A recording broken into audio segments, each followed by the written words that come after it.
The engine of Detroit has never been idle. Every day steam rises from the Motor City Underground. Each drop of Detroit steam vodka is handcrafted with the same passion that went into the foundation of this city. We will not falter in our dedication to bring you a product that embodies the spirit of Detroit. This is Detroit Steam Vodka.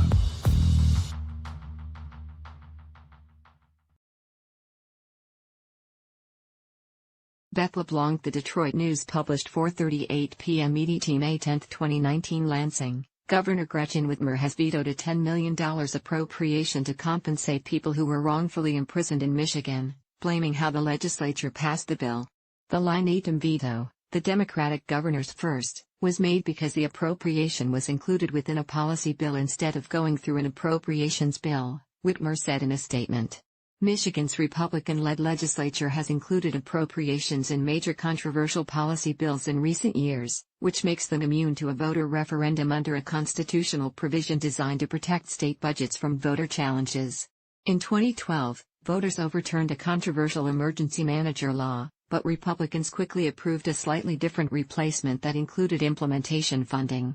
It also attached an appropriation to the state's right to work law.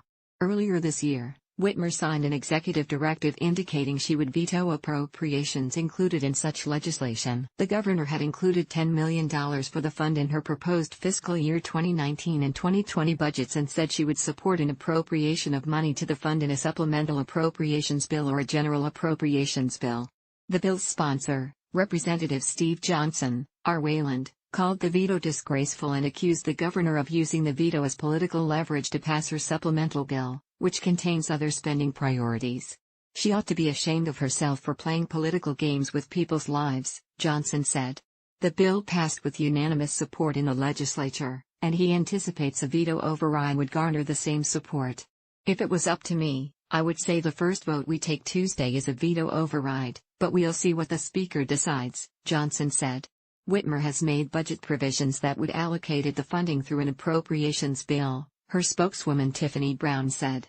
We have been transparent throughout the process as our initial recommendation included the funding as part of the supplemental, she said. The allocation was part of a larger bill that would require more reporting from the Attorney General's office to the legislature about payments from the fund, claim denials, the fund balance and each claim awaiting settlement.